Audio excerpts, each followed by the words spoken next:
Good morning, class. It's a video I'm making specifically for Dave Hodges because I'm too lazy to type out all the information. I'm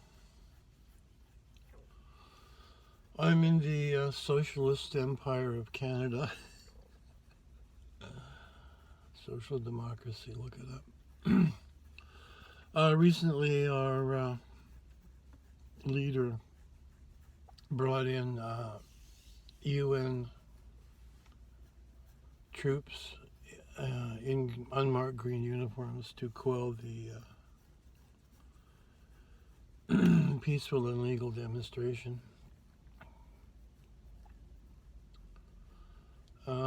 There's something called the KILGALI principles, which I haven't read, but it seems to be that in an ideal scene, if the world was united, or if the United Nations was actually real, if there are problems in a country, you could gather armed forces from all the other countries until you got a big enough army to overwhelm and stop whatever it is that is deemed unethical. Seems like a good idea, but also brings in the end of national sovereignty. So we're very far into the game. You're late to the party, which is the party of 3 books. The playbooks are the Bible, the Koran, and 1984, which is the playbook for the New World Order. Appended to that is belief is the death of reason.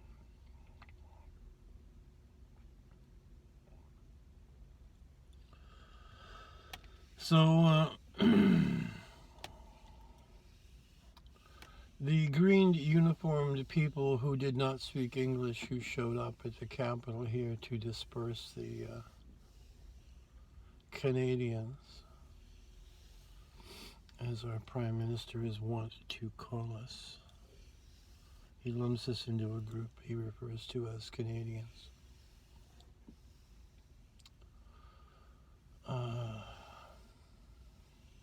Okay.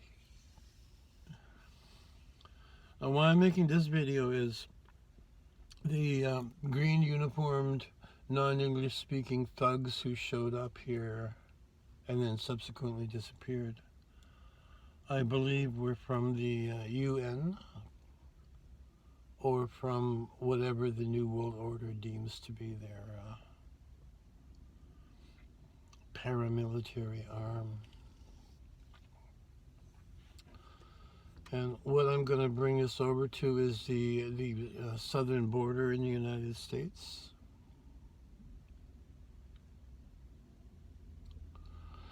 There used to be a guy who did talk radio, and his thing was the rest of the story. He would tell you something outrageous, and then he'd say, "I'll be back in a minute with the rest of the story." And the rest of the story was usually very upsetting truth about corruption. So, based on what happened in Canada, which is how the New England people pronounce Canada, how do we know that this same access point for troops hasn't been accessed by the New World Order? And out of all the bodies coming across the southern border, how do we know that they are not recruited mercenaries from all around the world who are being paid, of course, and their families are probably being taken care of, and they're also probably promised citizenship, because as we all know, service ensures citizenship from Starship troopers. So most of these men are military age. They're large, muscular, people from countries where there has been war and lots of shooting in the streets, bombings, etc. They're used to that. We're not. So imagine a world where they were invited to come to America, to become the new brown shirts, where they will be eventually, quote, rounded up because they become such a problem, and they'll be promised jobs in the new paramilitary, so they'll become useful and can receive a paycheck and they can eat. And they'll be the force used against the American citizens to disarm them. And they're, to be blunt, people from the third world, people of a not white race who probably could be easily convinced to work for the U.S. government to straighten up the puffy and spoiled Americans. This is why they would be being airlifted all over the place. It's not to get rid of them, it's to station them all over America in preparation for the purge or a purge.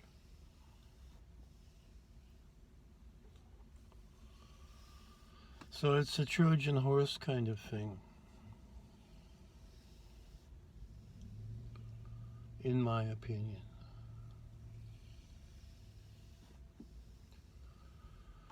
And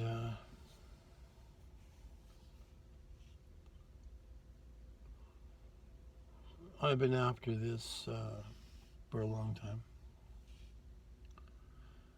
Pick a number of decades, 10, 20, 30, 40.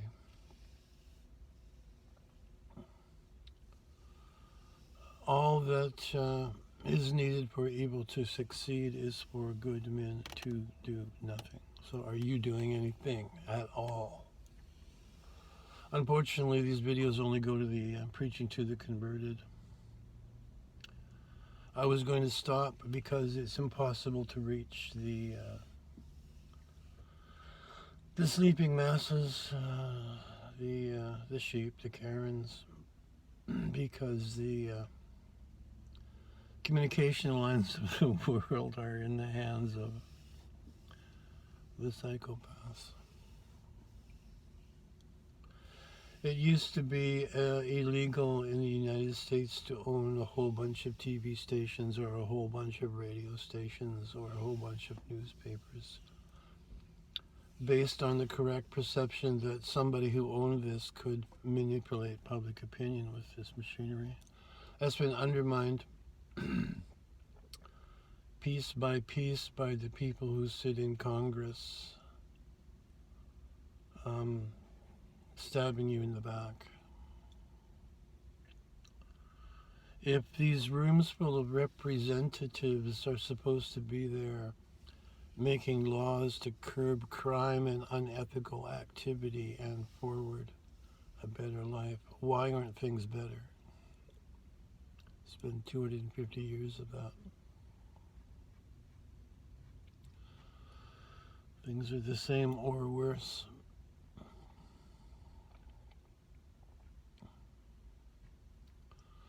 Well, Dave is right about, he said all of the representatives need to be unelected except for a smattering, which means like 3 to 5 people may be okay. And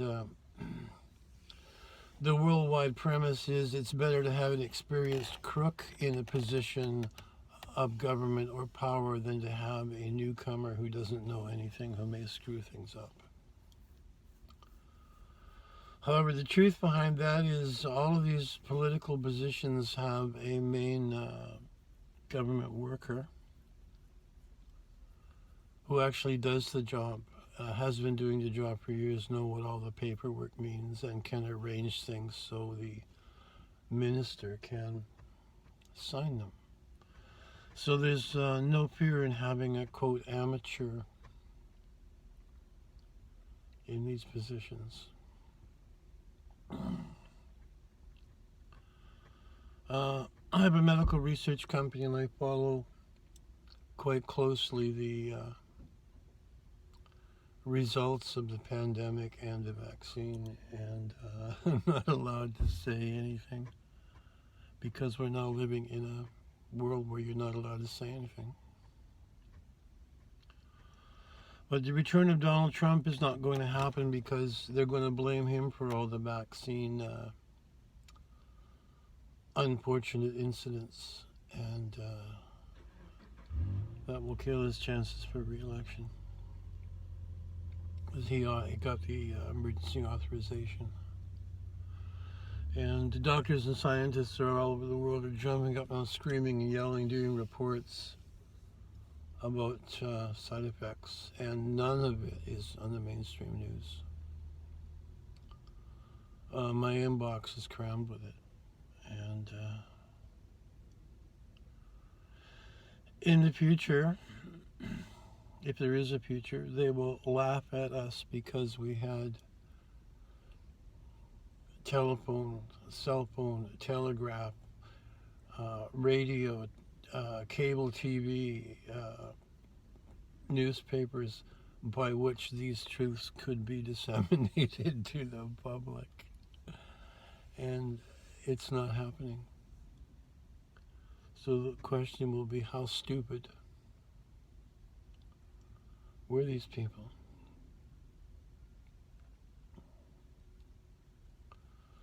Because we always go there. How stupid. These people are have been lied to for the last 2,000 years. So your parents, 50 times have been lied to by governments about the way things should be. So there's no legitimacy to calling these people stupid. They're just not. They're actually ignorant in the true sense of the words. They have ignored the truth. They have ignored the libraries. They have ignored research. And gone for the promise of, if you let us tax you, we will take care of everything. You can live in a paradise, just keep your mouth shut. Well, that's over with.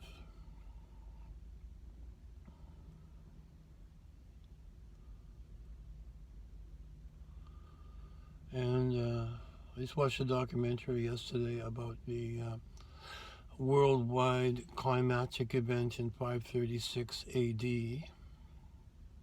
AD means Anno Domini, which is the year of our Lord, which is the birthday of Jesus, who came to circumvent this same kind of thing going on under Rome 2,000 years ago.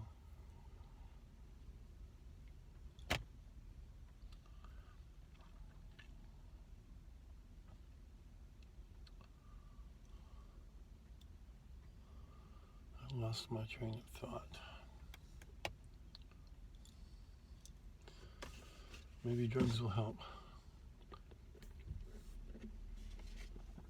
Coffee as big as my head. So this event turned out to be Krakatoa, the famous Krakatoa from 1908 or 1980, something like blew up back then. There was a very large island, and it was completely blown off and left some smaller islands, which is the Krakatoa we know. Millions of tons of dust were pumped into the atmosphere. Unfortunately, this is a equatorial volcano, so the dust was spread around the entire world, including the Arctic ice caps. which is where they found the first clues. What this caused was 2 years of winter and another 8 years of poor crops, cold. The sun was red, the skies were darkened, there was yellow, yellow hail, basically, sulfuric particles falling out of the sky. This is a natural event. This can also happen at any moment, and it could happen from atomic winter, which is another scenario which we're afraid of, the radiation notwithstanding.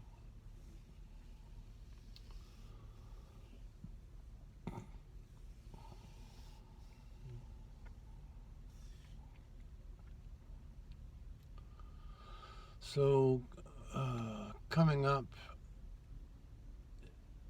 next year, in October the 26th, there's a planetary alignment where the 4 outer gas giants will combine their magnetism and gravity and be a force to be reckoned with in the solar system, and this Earth will be behind the sun, and it will come around so that it was not exposed to that. And when the celestial bodies, just when they come around, there's a wobble, a gravitic wave wobble. And this thing happens every 10,000 years, and if we look back through history, every 10,000 years there's a gigantic worldwide civilization ending event. And if you've ever been in the desert and seen something that looks like that, these are layers of the old ocean floors. Now, what is it doing in the desert, in the mountains on end? And you would think, well, slowly across the millennia, the crust was squeezed together and did this. But what if that happened during a cataclysmic event on the scale of the planet where this thing pops up? There's water there. Tsunami going that way at thousands of feet high at 900 miles an hour. And the volcanoes may go off, the ring of fire may go off, which is something that's been looked at. And if we have volcanism on that scale, we're going to have years of no sunlight. Everything's based on the sun. The plants grow, animals eat the plants, or we eat the fruit and the wheat, and we eat the animals. If the sun goes, all of that goes, and we starve to death.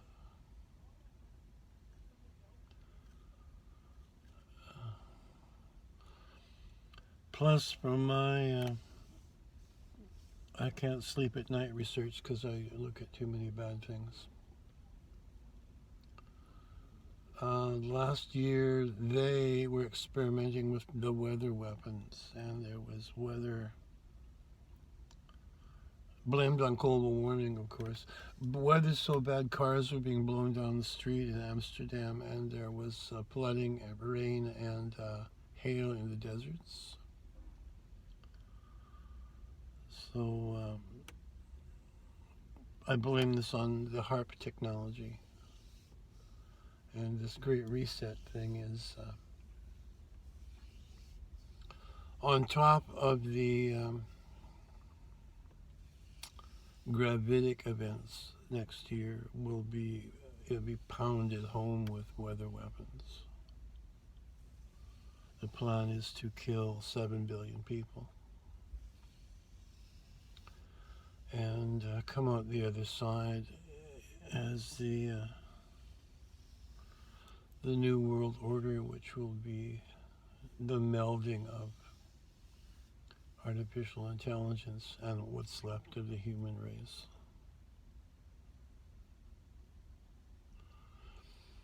And it's all going to be great. Just read any science fiction book.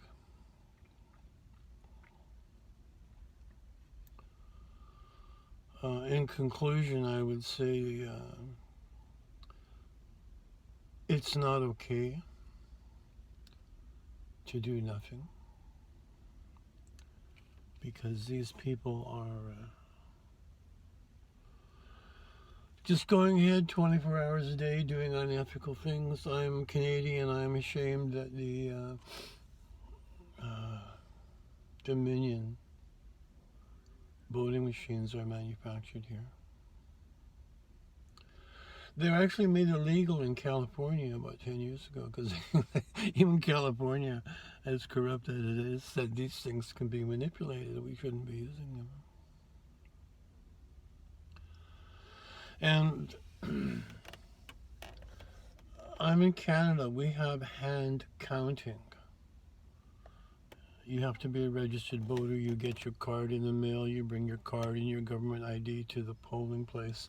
They check that out. They check out your signature. Then you're allowed to vote. And they only have the names. You have to know who you're voting for. You can't go, I'm going to vote Democrat or Republican. You have to know the name of the person, which means you have to do a little bit of research.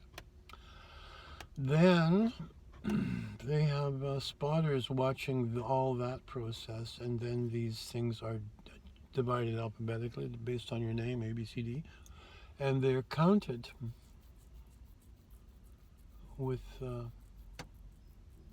spotters watching. And the only real reason for the voting machines is so the 11 o'clock news can tell you who the new leader is. So that's not really necessary that we know by 11 o'clock the same day. If it takes 2 or 3 days, so what?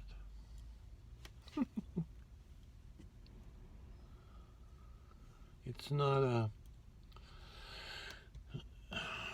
well, it is, but it's not a popularity contest. You're supposed to know what the policy of the leader is and the policies of the people that he'll be working with to make the world a better place.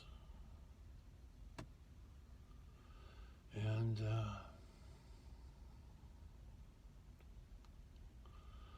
I had boxes of newspaper clippings of corruption, and my mother had a trunk full of newspaper clippings of corruption going back to the 1890s.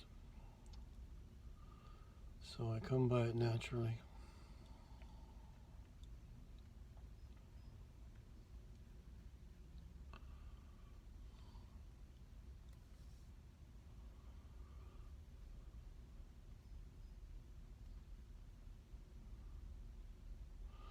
Now, somewhere in my research, I came up with the fact that Canada is a U.S. corporation. And the papers of incorporation are always held by and signed for by the Premier of Quebec, which is the French stronghold in Canada. And I'm 74. When I was a young teenager, there was a guy from Quebec called John Charest, who was a politico. I haven't heard of him since, and now he's running for Prime Minister. And I think he's the backup for Justin Trudeau is a member of Parliament from Quebec. To be Prime Minister, you have to be an MP, member of Parliament, be chosen by your party to be the leader, and then the Governor General asks you to form a government. So I think the planning people have thought of what if the problems with our current Prime Minister cause him to get not elected. We need to have somebody from Quebec. So they, out of mothballs, brought this guy out that hasn't been seen for 50, 60 years.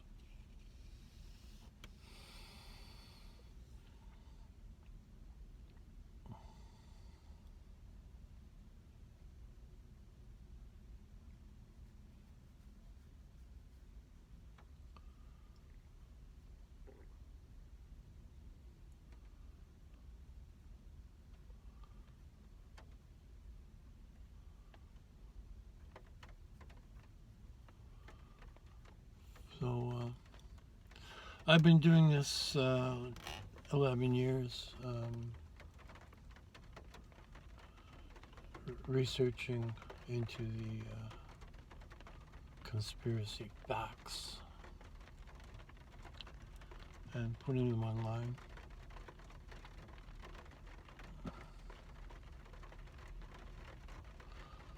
And I just recently made a move to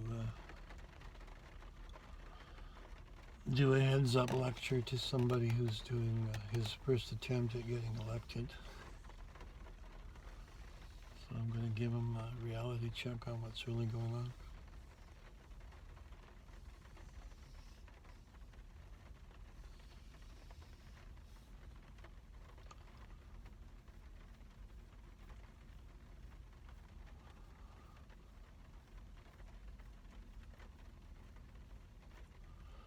You can't do nothing. This is going to happen. There's nobody, no single person can do anything about this.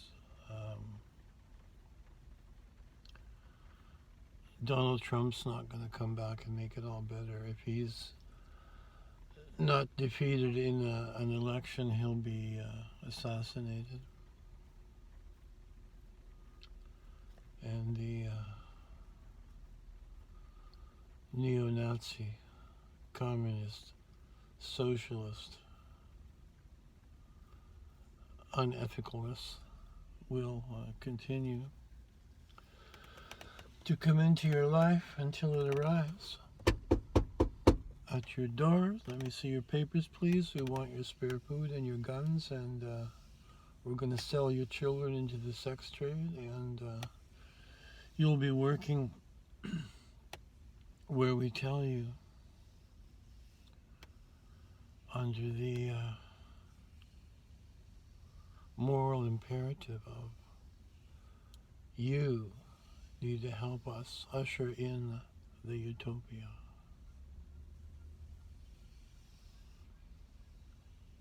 Or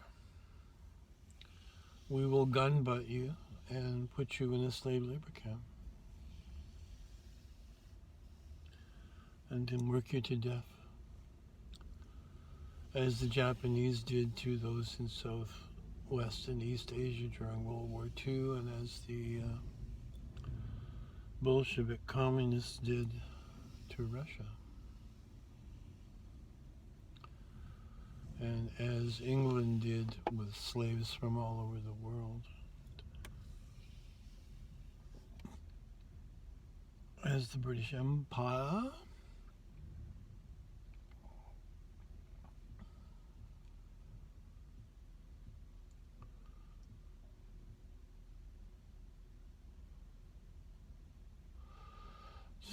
did you know that England caused 2 opium wars with China where they wanted to force the Chinese to accept opium by the shipload? And China lost both of those wars, and they had a horrific time with opium addiction. You can imagine what the Chinese think of the British.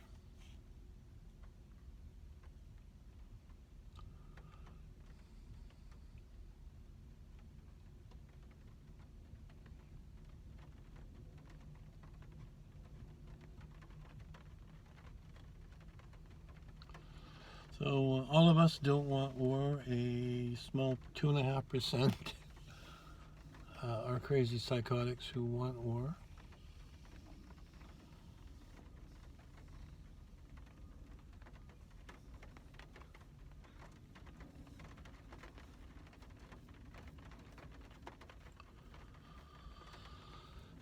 Peter Ospensky, Russian fourth way school teacher, who actually wrote this stuff down in books, said it's very interesting that mankind is the only species where the psychotic element is in charge.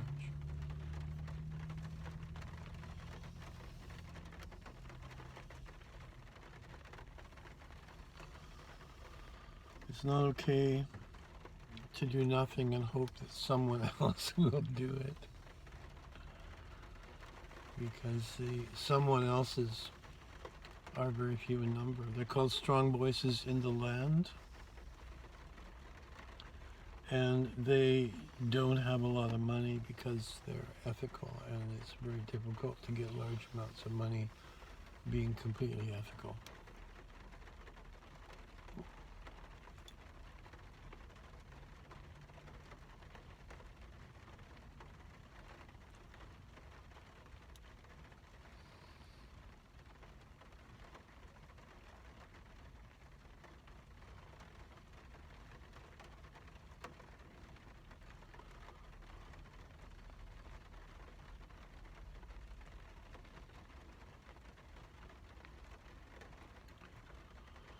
Treason is betrayal after trust.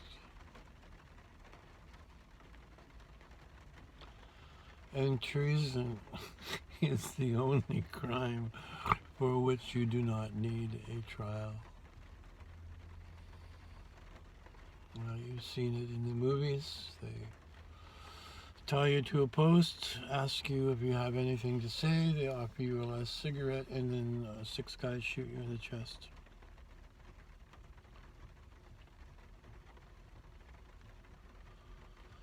And if you have been aware of history, a lot of huge changes have been wrought by treason. The war in Ireland against the British was lost because of treason. The 300 Spartans were betrayed by somebody who told the Persians, oh, by the way, there's a goat trail that goes around behind here.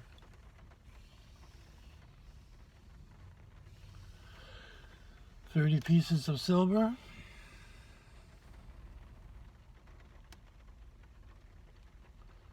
And in conclusion, it's always a woman who brings down an empire. So whomever you are, miss, please get busy and tear down this empire.